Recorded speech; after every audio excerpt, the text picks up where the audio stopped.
Excited to have. Good evening, everyone. Very excited to have you join us tonight for a webinar information session all about the Alexander Grass Campus for Jewish Life. We're so excited to tell you a little bit more about what's on the campus and what's to come, and invite you to listen and then ask questions. About half of the time we'll spend just going through a presentation that's prepared and share that with you, so that if you wanted to take a look at anything afterwards, you're more than welcome to. We have this already available up on our website. And then in addition to that, if you have questions at any point, you should feel free to pop them in the chat. We'll be sure to spend plenty of time in the second half of this meeting answering those questions, and I have a number of people on here who can assist with that in addition to myself. So without further ado, I'm going to share my screen, and hold on one second. Adam, you're going to have to either share yours or enable screen sharing, one or the other. I'm fine with either one. I'm ready. Give me a second. I'll give you screen sharing. Sounds good.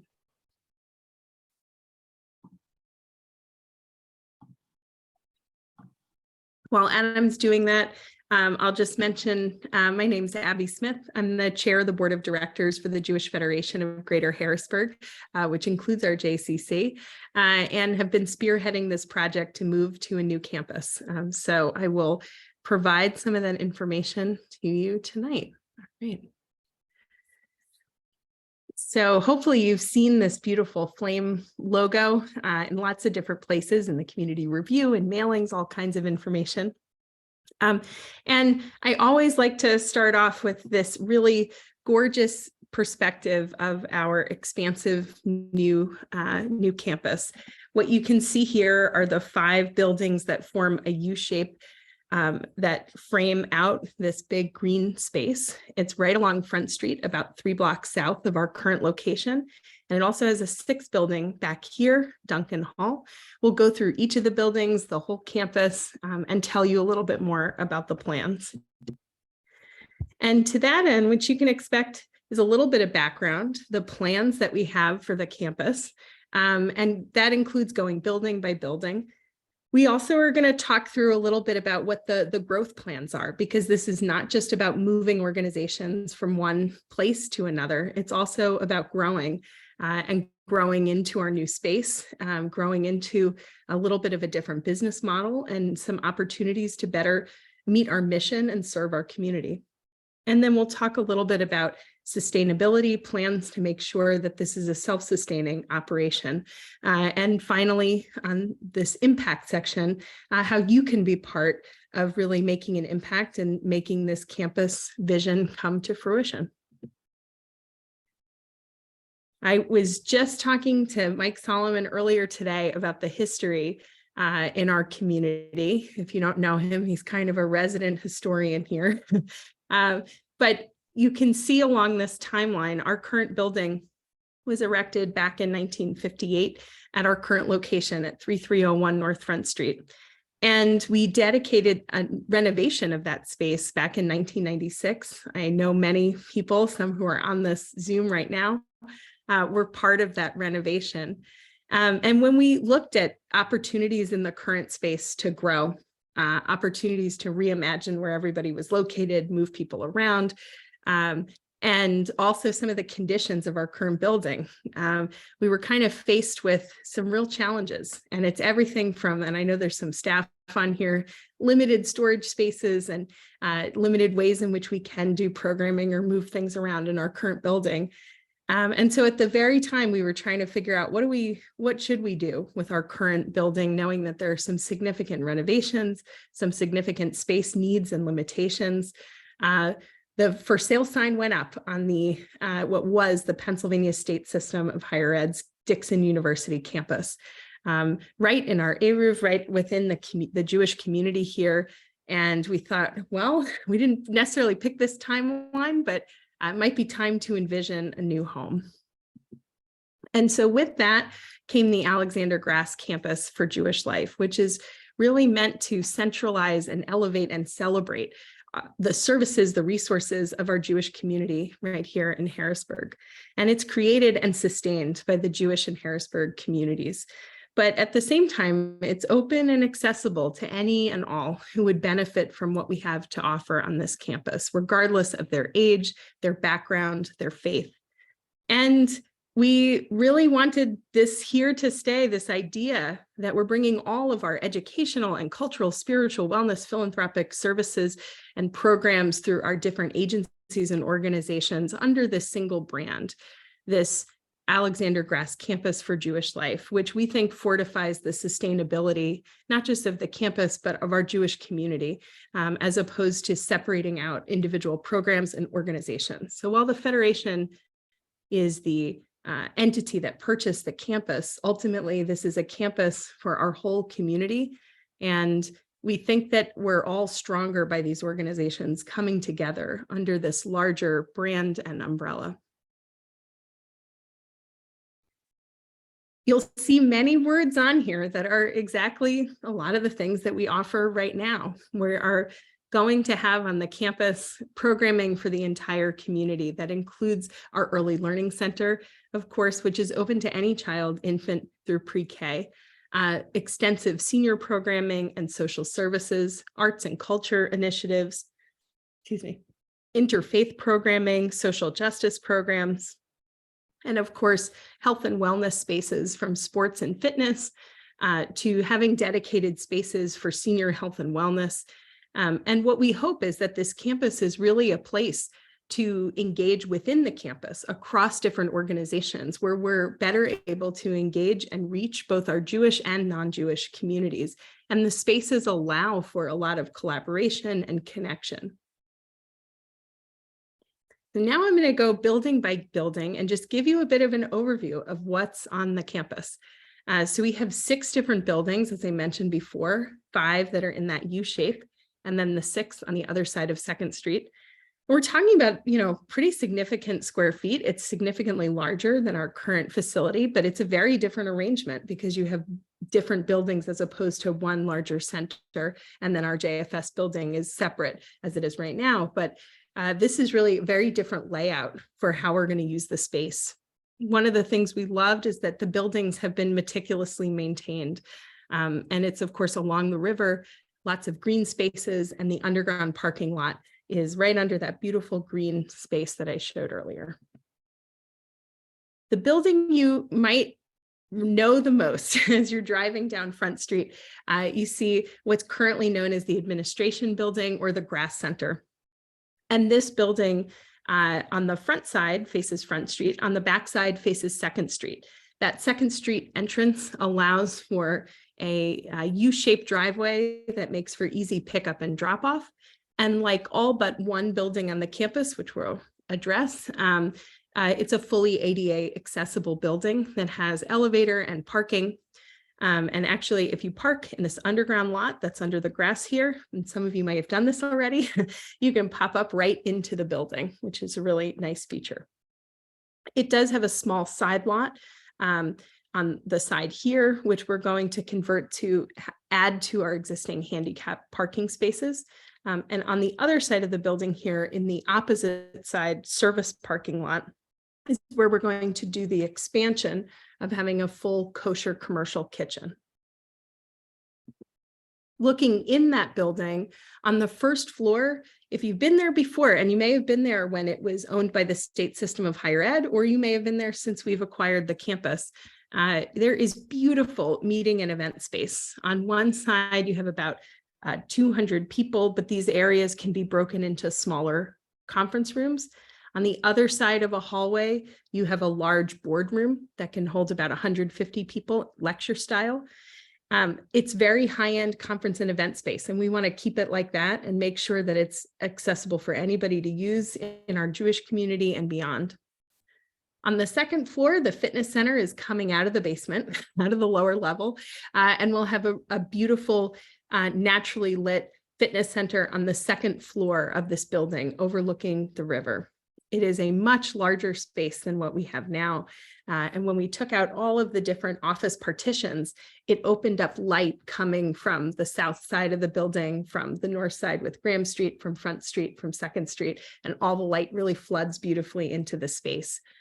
We want to make sure that that fitness center is a high-end fitness center, but at the same time, accessible to anybody in the community, as opposed to an intimidating gym. We want it to be something that is welcoming to all. On the 3rd floor, we're excited to have a lot of our staff in one beautiful, large office space.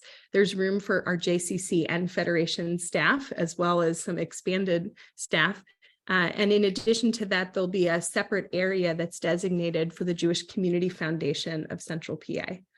We will have some additional spaces if the Jewish Family Service, if JFS has some additional office staff space needs, because it is a significantly larger office space. And these are some renderings of what the fitness center is going to look like. You can see that it's a nice, bright, open space. Different fitness rooms. You can see our shadow people that our wonderful architect team at Murray Associates, Benedict Dubs and team put together. And these are the renderings where these shadow people are enjoying the space. And this is that beautiful balcony area that's overlooking the green, the campus, the river. Hopefully maybe some yoga and Tai Chi out there on that balcony space. And the building just south of the administration building on the the southeast corner of the campus is Richards Hall. It is, and actually you can see right in the bottom corner, the Rogoff Sherman seating and gathering area right there. This building is also fully ADA accessible, and it has a two-way driveway behind the building where the main entrance is located. In this building on the 1st floor, we're excited that the Mary Sachs Trust wants to continue having Mary Sachs's name on the campus. And this building will contain Recital Hall, Mary Sachs Recital Hall, in this large meeting space. There's also an art gallery that runs the length of the building and a catering kitchen. And on the 2nd floor, we have 2 large classroom meeting spaces.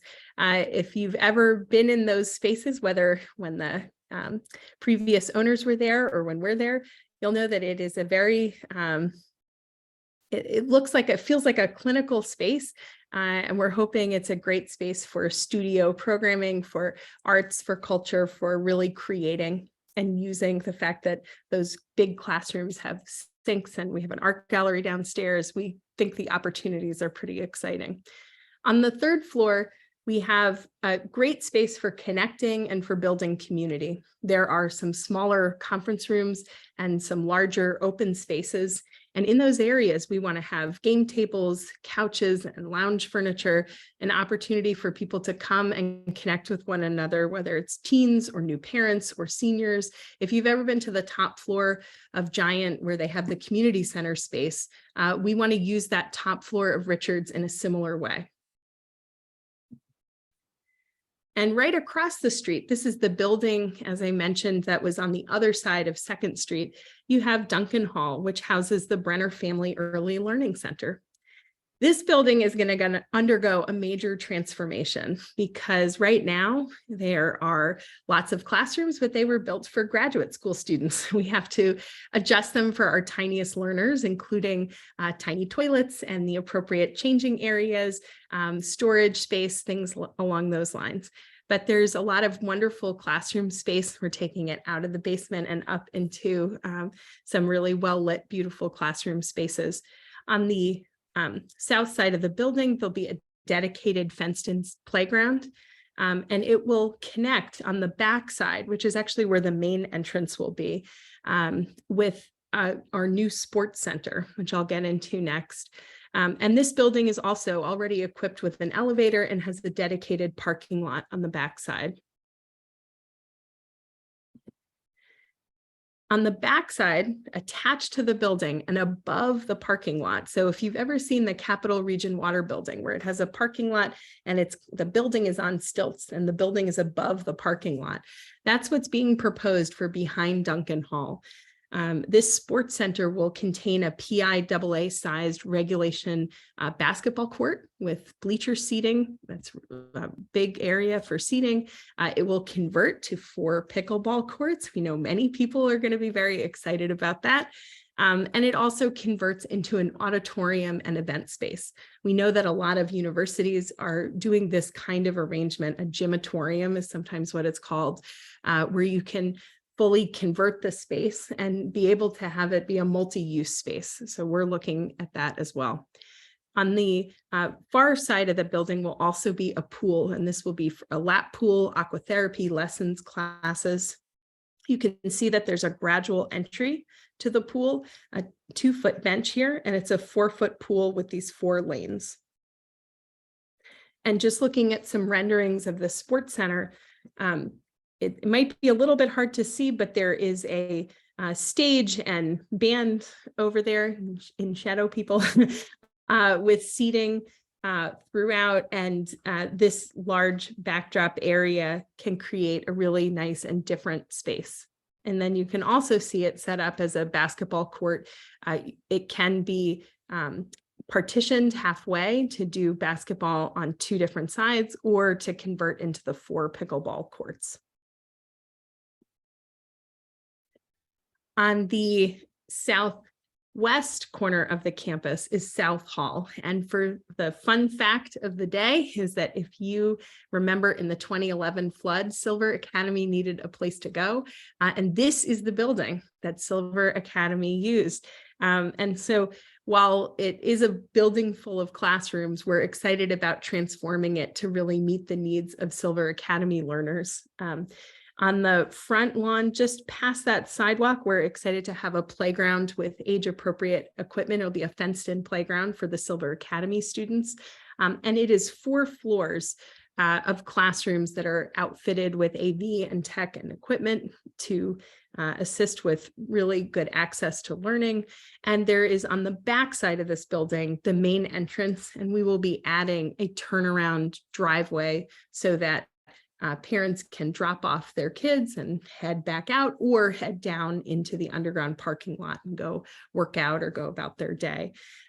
There are some major renovations being planned in this building to make sure that it's accommodating the Silver Academy's needs, including a science lab, a space for a multi-purpose space for having lunch or meeting, a kitchen, building in a kitchenette so that there's access to food services, and then also converting and adding some bathrooms in certain places so that there's enough restrooms for the children.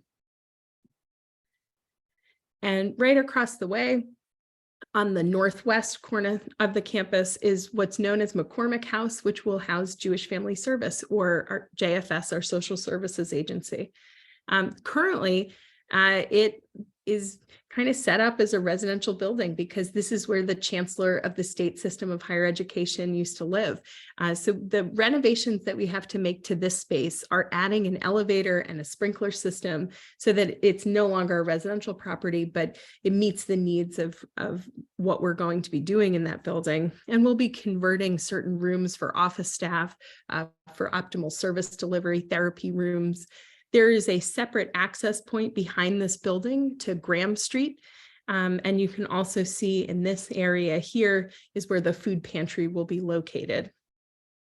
The main entrance will be on the other side of the building, and that way we'll have it be a fully handicap accessible entrance when you come in on the other side.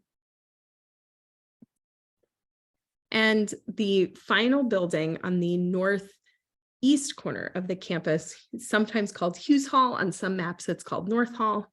This building is going to be an office space building that we are looking to rent to one or more nonprofit organizations to enhance what we offer on the campus. This does also give us a future growth space if we ever needed it, but we think that it's a wonderful way to expand our offerings on the campus without necessarily expanding our own internal services. There are many nonprofits in the area that I think would be clamoring to be part of the campus. I know that because they're already calling, and we're excited to see who will occupy that space, and hopefully it will really enhance what we can offer right on the campus. And just to provide a map, and Adam, if you wouldn't mind maybe popping in the chat the link to the full presentation so people can access it, because this is one you might want to, explore a little further. It's harder to see on the screen, but you can see the different buildings we just went through: McCormick, the JFS building, the office building space, the main grass center, Richards Hall, Silver Academy, and then on the other side, the Early Learning Center. And this is where you can really see that new structure on top of the parking lot. This is the gymatorium space and the pool on the backside. And it lets out right onto Green Street. You can enter on 2nd Street. You can also see here the turnaround driveway. So as people come down 2nd Street and they go onto that driveway, they can do pickup and drop off. For Silver Academy, they can, either go around the loop and head out, or they can head on into the underground parking lot. And the 2 green boxes that you see here, those are the playground spaces in front of Silver Academy and on the side of the Early Learning Center. You'll also notice that this, we have a surface parking lot here, and then our service parking lot on the other side with the expanded area for the commercial kosher kitchen. So now I've told you what's going where, but I did want to share a little bit about some of the background information as we started to think about our plans. This was really, trying to understand some of our community needs before even having the opportunity of the campus come to bear. And using Brandeis's American Jewish Population Project data, which gives us some really nice estimates of how large the Jewish community is here. One of the things that I hear almost immediately is we couldn't possibly have a big enough Jewish community to support expanding our operations. And what we find is that people are very surprised by the numbers that are here. So as you can see, we have some good estimates about how large our Jewish community is. And I'll note that these numbers do not include Perry County, although technically that is in our catchment area as well. And there are Jews in Perry County as well. But I think more importantly, we know that other JCCs that are successful around the country do not rely only on the Jewish community. And that actually there are many JCCs, including our neighbor, the York JCC, that has many non-Jews who participate as members, and that part of the growth and the ability to support the Jewish community comes from offering programs and services to the community at large. And so we made a few different assumptions about what we can do on this campus as we reimagine some of our programming and our business model. And the first is based on community data all around the country. We know that JCC programs can and should be self-sustaining and even sometimes profitable. And other communities also face competition with other gyms and all kinds of programming. And so what we want to see is certain growth opportunities within how we diversify our programming and avoid relying on too few programs for revenue.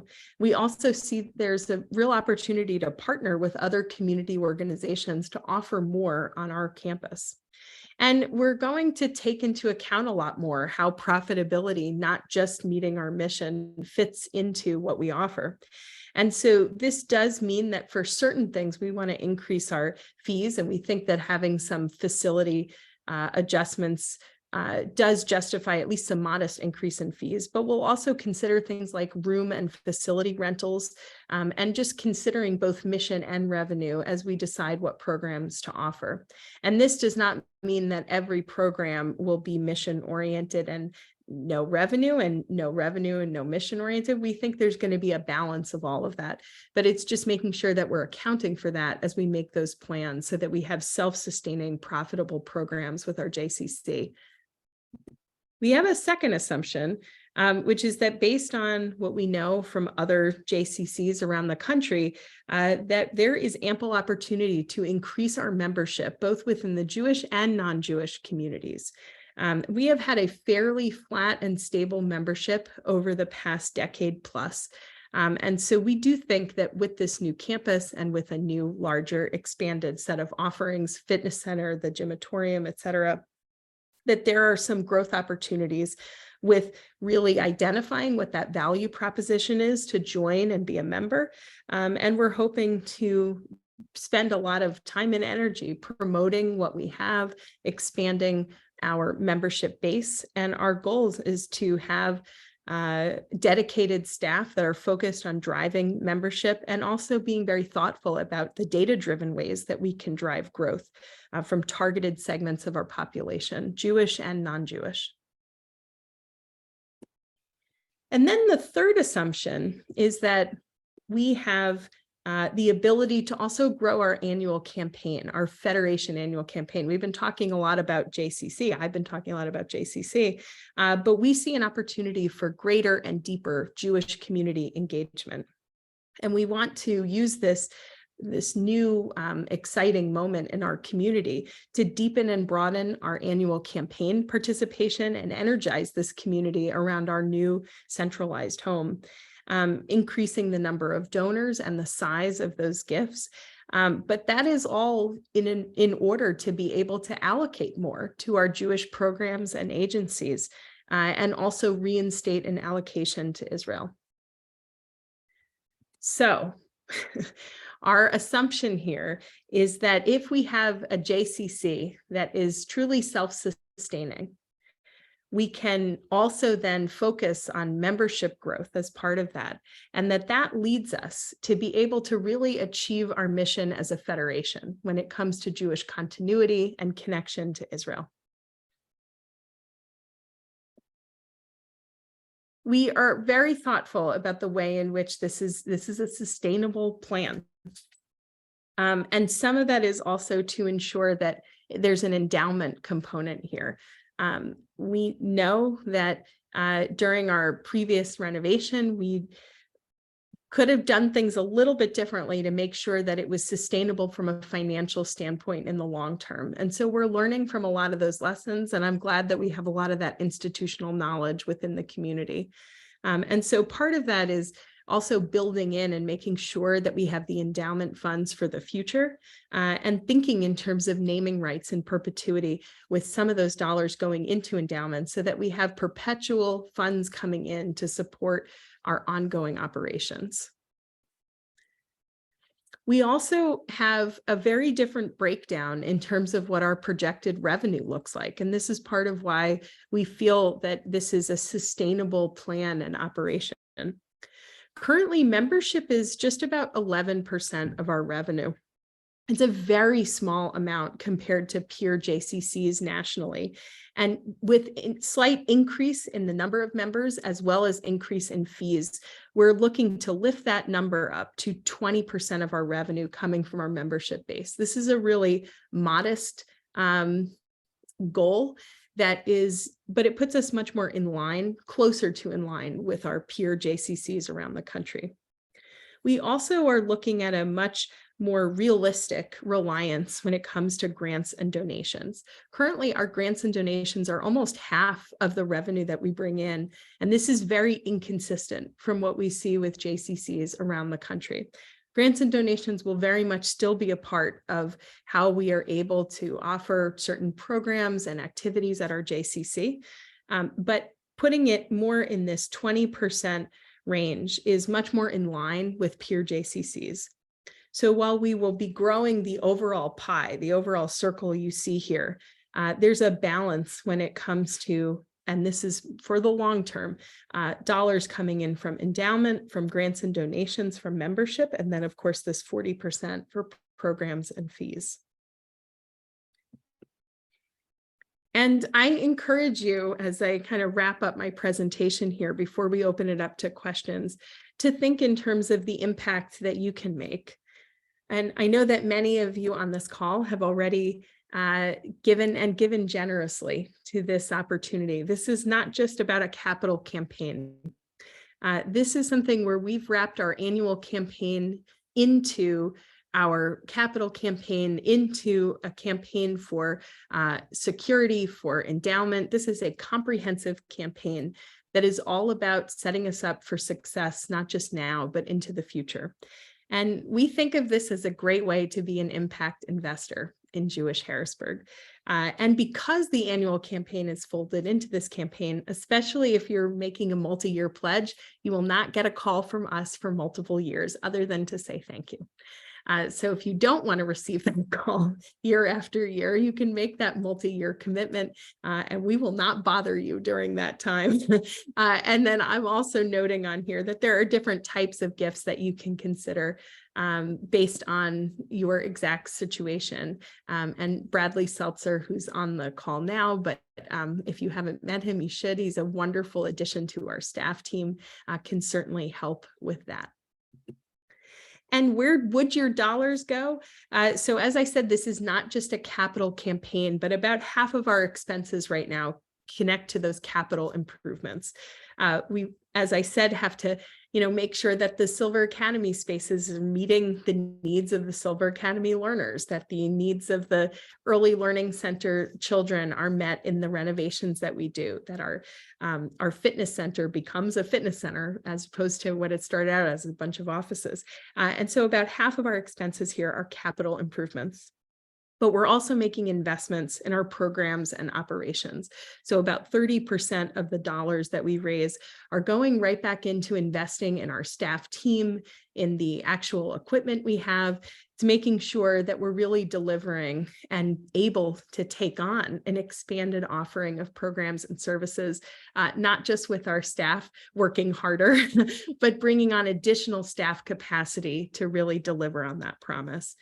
And without a doubt, this is a Jewish campus that presents some new and different security challenges. And so we're excited about the fact that we're really dedicating the necessary resources to ensure that we have a safe and secure campus. So 15% of our funds raised are going directly towards security expenses, infrastructure, and related personnel. And last but not least, as I noted, 5% of this total is going into endowment. And we hope then to see those dividends keep paying back into, so that we are continually having a small source of revenue coming in to support our operations in the long term. And so as I wrap up this presentation, I encourage you to pop your questions in the chat, and then we'll read out the questions. And as I said, it's not just myself answering them. We have a few experts from our leadership team who are available to answer those questions as well. But thank you so much. And I will, and as Adam popped in the chat, Adam, I'll send you the link to the presentation, and anybody can go and access that as well. All right, I'm going to stop sharing my screen and we will open it up to questions. And if you do know how to raise your hand with Zoom, which then we can call on you too, if you'd rather do that than type your question. So, Rabbi Finkelstein, welcome. Welcome to the community. Welcome to the Zoom room. Feel free to ask away. Oh, hold on a second. You are on mute and I'll press that button. Okay, there we go. I am now on mute. Okay, thank you so much. I appreciate the opportunity to be there, to join you virtually, and I appreciate the presentation as well this evening. I have a few questions regarding, for example, the kitchens. The commercial kitchens, are they going to be designed as dairy or meat? Number one. Number two, if you could elaborate more about the catering kitchens in terms of kashrut. I'm happy to. And I'll say that a lot of the plans, I don't have my notebook open in front of me, but a lot of the plans are still underway. And so I should preface all of this by saying that there are certain things that we know, and there are certain things that we're going to have committees to figure out. And so, I'll tell you what we do know. The first is, or at least this is what we shared with the board, that the catering kitchens that we have planned or that currently exist on the campus do not all have room for both meat and dairy. And so they will have to be designated one or the other. It is possible, though, that if we're very creative about space, for certain ones, we can have a, more like a residential size warming area or fridge to allow for, if it's mainly dairy, we might be able to accommodate a smaller, say, meat area, something like that. But that generally speaking, for the catering kitchens that already exist, it'll have to be one or the other. And that will be determined by the food committee. The food committee really has three things to figure out. One is there's a group that sooner rather than later, and over the next several weeks after we finalize kind of this first round of construction plans, we're going to have a group that gets together to specifically talk about the the specifications for the commercial kitchen build out. That really requires its own set of inputs. We need Norman Grass, who currently is both our mashgiach and food services vendor, and caterer, but also Cheryl Yablon, who handles all of the grants that we have. We're connected to senior services. We need Jerry Gorelick there, who I see in my Zoom screen also, who's running point on a lot of things with regards to making sure that our seniors have kosher meals. So we have a number of different people that we want to make sure are giving input to the build out of the kosher commercial kitchen. And then a second group that also has to figure out our food services plan for the long term, because it's my understanding, and Norman, I see her on here, so correct me if I'm wrong, that retirement is on the horizon, and we want to make sure that there's a group that's helping to field what is the future of our kosher food services in terms of providers and in terms of hashgacha. And then finally, we're going to have a third group that has to put together the formal policies for the full campus. And so that includes things like, is this catering kitchen kosher or, meat or dairy? Is this catering kitchen going to need to accommodate both? Within the space at the Silver Academy, though, they wanted to have both meat and dairy there. And so I know that Benedict was on. Is Benedict still here? Yep, I'm still here. Oh, there he is. Sorry, Benedict. Yeah. What did we end up doing for the Silver Academy kitchen? Do we have both areas? We have both on the lower level adjacent to the multipurpose space. So anyway, so Rabbi, that's a multifaceted question, but a multifaceted answer based on where we are, and also knowing that there's still, we have not set up we've had some, I would call them pre-committee conversations with who I think some of the key players are going to be, but we haven't formally put that in motion because we want to make sure we're kind of tiering it according to when the construction needs happen. So some of those catering kitchen conversations happened as part of the plans for Silver Academy, the Early Learning Center, JFS has a kitchen, and then anyway, so it's in motion, I would say, as we speak. But over the next few weeks is actually when those committees will come together, and we have a few people we've already reached out to, and some we still have to kind of get organized. So. Thank you very much. Appreciate the answer. Hey, Abby, it's Adam. We've got a couple of questions in the chat, so people feel free to keep sending them in. Don't be shy. People wanted to know about the timing of activities, agencies moving to the campus and beginning. Okay. I'm happy to answer timeline to the very best of my ability. So, and by the way, anybody who's even done something like renovate a bathroom in their house knows that, you do your best to stick to the timeline. So what I will say is that, our plans are to move during the summer, and to have the school year begin on the new campus for the Early Learning Center and for Silver Academy. So that's kind of the the general timeline that you can think of, that the school year for Silver Academy will start this fall on the campus, as will the Early Learning Center. And then I don't know when the exact moment will be for moving over the summer. We are hoping to have the fitness center ready sometime in June.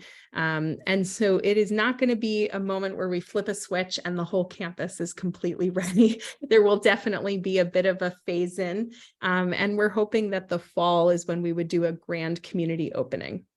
I will say, though, that when it comes to the new structure that I was just describing, it's very different than some of the other plans where we're renovating existing spaces and we're not doing major structural changes to those spaces. It's a completely different situation that we're building this new gymatorium on top of a parking lot with a swimming pool. That's a much more involved project. And so will that be 2024? Will it be early 2025? I'm not willing to put out a date and have everyone hold me to it quite yet. But the other component of that is there's going to be certain state grants that we're going to look toward, and that also affects our timing as well. So we're just very thoughtful about the fact that there's a lot of unknowns with that new space. One of the things, that we are making arrangements for is that any buyer of our current JCC, we are looking into a lease back arrangement, particularly for the gym and the pool, so that we'll be able to have continuous service. And Gwen, I hope that answers your question. I know you're asking about that. When it comes to swimming with the Early Learning Center, once the new building's up and running, it makes it very easy to connect swim lessons with the Early Learning Center. But for right now, it's just a little far off in the distance in terms of when the new structure will be complete. And I think it would be pretty hard to have the Early Learning Center start on the new campus and have the pool at the old campus. So I think we'll have to navigate some of those challenges more so with staff decisions on what makes the most sense. I also had a question about access from the underground parking lot, whether that actually gets to different buildings or does it only go to one building? And then also kind of security setup as well. So when it comes to access from the underground parking lot, when you take the elevator up, you end up in the grass center, and there's only one elevator. So you won't take the wrong portal and end up in the wrong space. The elevator only takes you to the grass center, but there are staircases that lead up to two gatehouses. One is on the northern side of the campus and one on the southern side of the campus, but that only has stairs.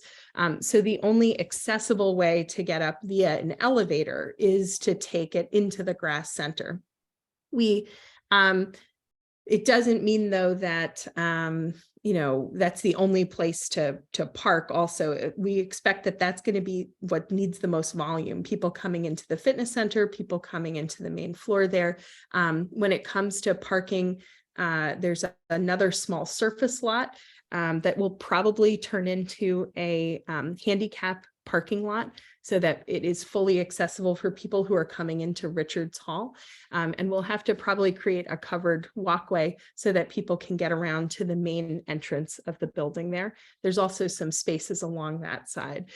So it's just going to be a little bit different. I actually did some kind of steps tests of going in our current parking lot and going into the building and all the way in. And so the layout's different because you go in the building and then you go up the stairs and you go down the hallway and, to say, to Spectre Lounge or to the Mary Sachs.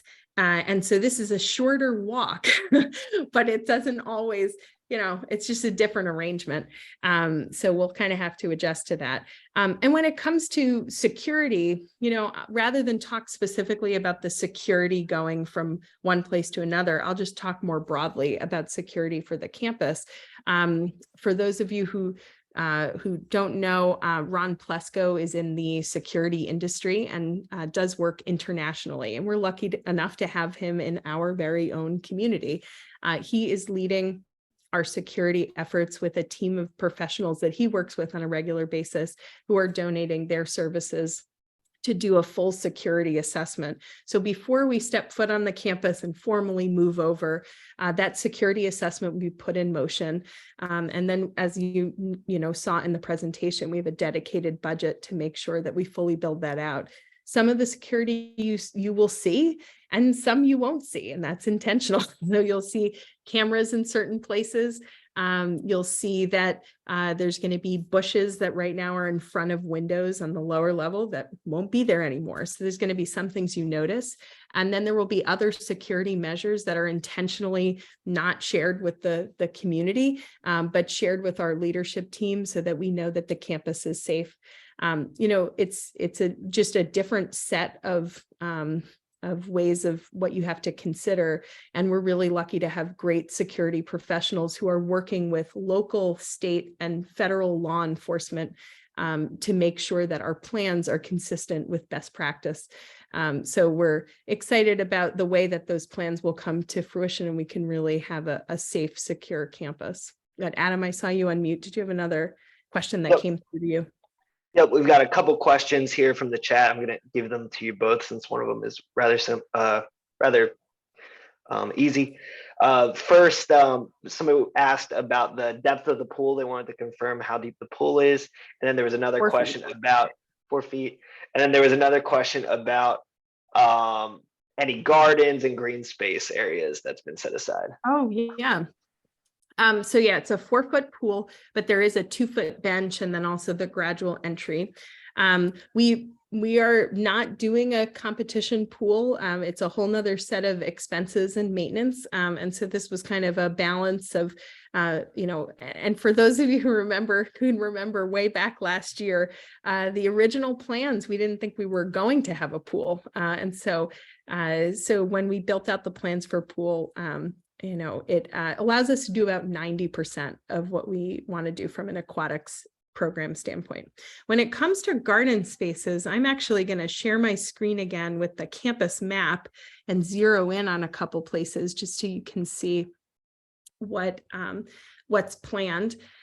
So there's several garden space opportunities. Okay, so number one is that there is a beautiful space right between Front Street and before you get to kind of the underground parking lot area. And this space, oh gosh, I think it's right here. Benedict, am I in the correct zone? The garden space, this one? Like up in here? I think I'm in the correct space. In addition to that, Yes. yeah, You're okay. there. Yeah, that's it. We extended that path from the corner property down to South Hall. So that new path is all brand new.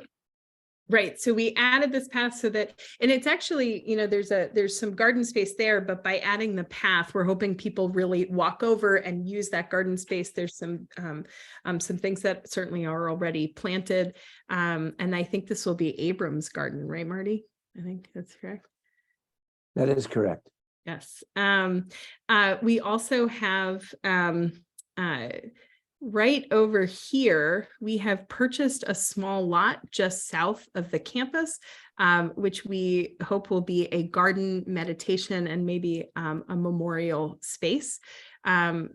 Another good garden spot. We are currently exploring several different locations for where will Jody's garden go. None of them will be exactly the same as where we are now. There will be pros and cons to the new space. But we have some really some good and some different ideas about what exactly that garden's going to entail.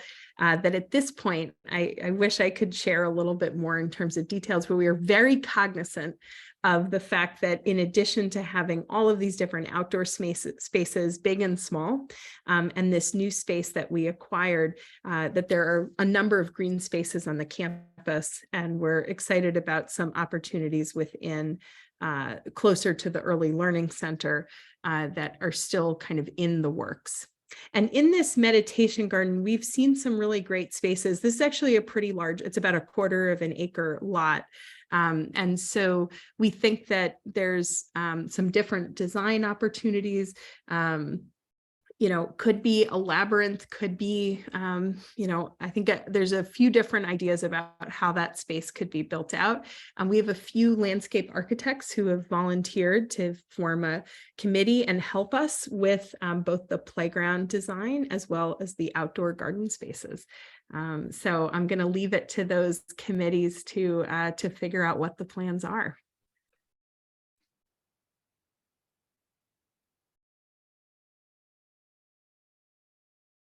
Happy to answer any other questions, whether in the chat or if you want to unmute or raise your hand or whatever works for you. Go ahead, Anita. I was just wondering from your map that you have, where is the JCC senior group going to be? So we expect that a lot of the senior activities are going to take place in this building right here. That first floor, the Mary Sachs. Oh, go ahead. Go ahead. I see your icon now. Yeah, the mouse moving. Yeah, if I move fast enough, it gets really big. But the first floor, that Mary Sachs recital hall, is a great space to hold the senior lunches. The top floor, we heard the feedback that some people like the game tables to be out in the open and some people like to be able to close the door and keep it quiet. We're going to have spaces for both. And on that second floor, we're still figuring out with staff what some of the plans might be, but we think that those are great studio spaces for creating, for learning. And so this building offers a lot for seniors. It's not just going to be for seniors, but we think that pretty much during the day, almost any day, is where a lot of the senior activity is going to happen, and also where we can expand our offerings. Is there going to be a kitchen there? There is a catering kitchen in that building. I think one of the things that we realized early on is that while the only commercial kitchen where you can really do big food preparation is this orange box that you see here. Right, there we go. There's the mouse thing. Is this orange box right here? That's the commercial kitchen space. And so we will have food mover systems on the campus. That Larry, I don't know if you want to describe kind of what food moving systems look like. We'll have to move food that's prepared here from place to place. I don't know what to say about it other than it'll be something like a glorified golf cart or small van that can get food around the campus, and it'll have a way to keep food warm and dry and safe while we move it around. And then the catering kitchens will be used to warm food, to serve food, to prep food. But all of the food will be cooked in the kitchen here, and then has to move from point A to point B. So you say there will be a kitchen for the senior group, some kind of a Correct. kitchen in the building? There's a catering kitchen in the building. And that will be for for meat and dairy? So it's not as simple an answer as that, but there will be both meat and dairy food served in the building for seniors. In the building? Correct, yes. But the catering kitchen, we'll have to figure out what the policies are and how food gets moved from where it's prepared to where it's served.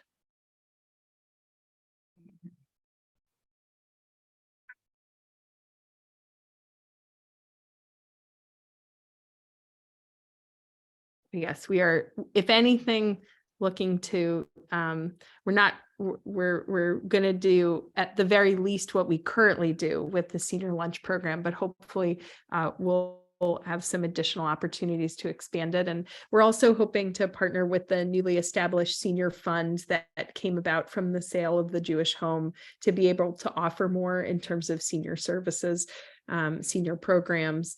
And so we think that this campus and particularly a lot of the activities that take place in this building are a great way to put that fund to wonderful use and reinvest that into our senior community.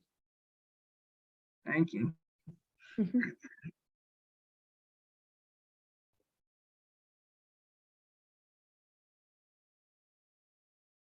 Okay. I'm happy to stay on and answer questions if they come up. But I wanted to thank all of you for coming this evening. And hopefully you have here, I'll pop it in the chat again in case you missed it earlier. This is the presentation, but I also invite anybody to go to I'm still sharing my screen, to go to grasscampus.org. It is a website that has a lot of information about what's going to be on the campus and different plans. So hopefully it's a one-stop shop for you to learn more, to share it with those who maybe couldn't make the presentation tonight. And if other questions come up, there's a contact us form, and there's also a form if you want to schedule a tour to learn more.